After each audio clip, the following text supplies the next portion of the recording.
Hey everyone, welcome back. We're diving into some pretty intense stuff today, the Book of Revelation. Yeah, this one's a bit of a head scratcher for a lot of people. Totally. And we got a ton of requests from you guys to tackle this one, Lots of curiosity out there about Revelation. for sure. It's one of those books that just grabs your attention with all the wild imagery and symbolism. Oh, absolutely. It's definitely not your typical Sunday school material. Definitely not. Uh, And to help us get through this one, someone's sent us, well, it's a summary of Revelation. a summary, huh? That's interesting. Yeah, and get this, it's supposed to explain the whole book in under 10 minutes. Wow, 10 minutes. That's ambitious to say the least. Right. So we'll see how that goes. But first, I think we should probably start with the basics for anyone who might not be familiar. Definitely. A good foundation is key, especially with a book like Revelation. So where does Revelation fit into the Bible? What's the deal with this book? Well, it's the last book of the New Testament. The grand finale. Exactly. And it's written as a vision, a prophetic one, by John, who was one of Jesus's apostles. Okay, a vision. So right off the bat, we're dealing with some pretty symbolic stuff, right? Oh, yeah. Tons of symbolism, metaphors, allegories, you name it. It's practically overflowing with them. And that's part of what makes it so tricky, right? Mhm. Figuring out how to interpret all of that. You got it. It's been a source of debate for centuries. Some people think it should be taken literally. Like everything's going to happen exactly as described. Yeah, exactly. While others see it more as a symbolic representation of the ongoing battle between, good and evil. Right, a kind of timeless spiritual struggle. So I guess the big question is, how do we figure out what all these symbols mean? That is the million-dollar question. And there's no easy answer. But I think understanding the historical context is super important. Like what was going on in the world when John was writing this? Exactly. So Revelation was written during a time when Christians were being persecuted, like, really badly. Oh, wow, I didn't realize it was that intense. It was pretty brutal. So John's vision, with all its talk of a final showdown and God's ultimate victory, it would have been incredibly powerful and hopeful for those early Christians. So the imagery, the symbolism, it was almost a way of coding their message. In a way, yes. It allowed them to express their hopes and fears in a way that was both powerful and, well, safe. Makes sense. Yeah. And speaking of powerful, let's talk about some of those key symbols. We've got the lamb, the dragon, and of course the number 6666, Right, some real heavy hitters there. for sure.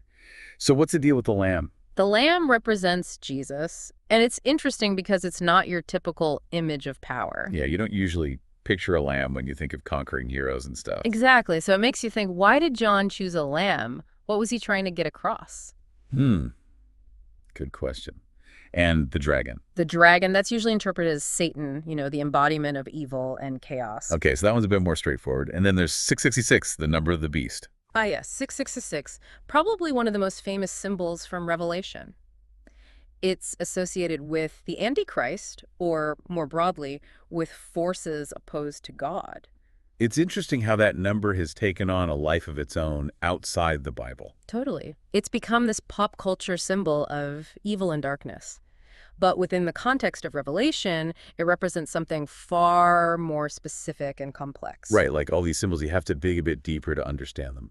And then there's the New Jerusalem. Ah, the New Jerusalem. This is like the ultimate vision of God's restored kingdom. It's like paradise, right? Yeah, it's depicted as this perfect city, a place of peace and harmony where God dwells with his people. It's a powerful image, especially for people who are going through tough times. Absolutely. It offered a glimpse of hope, a promise that all their suffering would eventually end. So with all this talk of battles and kingdoms and a new world, is it safe to say that Revelation is pretty, well, apocalyptic? Oh, for sure. It's definitely an apocalyptic book. You've got this epic clash between good and evil, a final judgment, the end of the old world, and the birth of a new one. Wow. It's kind of like the ultimate story of hope and redemption. Exactly. And that's why it's been interpreted in so many different ways throughout history. Right, you mentioned different schools of thought earlier. Could you break those down for us? Yeah, so you've got the preterists who believe that most of the events in Revelation have already happened. Like they see it as referring to the Roman Empire and the persecution of early Christians. Interesting. So they think it's more about the past. Exactly. Then you have the historicists who see Revelation as unfolding throughout history. So they connect it to specific events over time. Yep. And then there are the futurists who believe that Revelation is all about the end times, like stuff that's still to come. So they see it as a prophecy of the future. Right. And lastly, there are the idealists or symbolists. It's their take. They see the book as more of a symbolic representation of the ongoing spiritual battle, like we talked about earlier. So they focus on the broader themes and the timeless struggle. Exactly. And each of these interpretations has its own strengths and weaknesses, It's amazing how one book can spark so many different perspectives. It really is. It speaks to the power and complexity of Revelation. It does. And this brings us back to that 10-minute summary we mentioned earlier. Do you think it's even possible to capture all of this, all the nuances and layers in such a short time?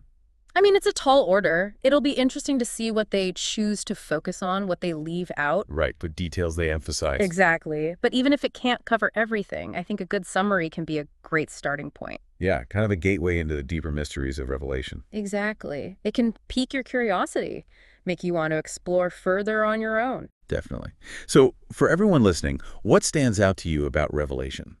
What images or symbols really grab your attention? We'd love to hear your thoughts. But before we wrap up, let's recap some of the key takeaways. We talked about the historical context, all those vivid symbols, and the different ways people have interpreted Revelation over the centuries. It's a book that really pushes you to think, to wrestle with big questions about good and evil, suffering and hope, the end of the world and the beginning of something new. Heavy stuff. And speaking of big questions, we'll leave you with one final thought-provoking question to ponder. If you could ask John, the author of Revelation, one question about his vision, what would it be? Now that's something to think about. Thanks for joining us for this deep dive into the book of Revelation. See you next time.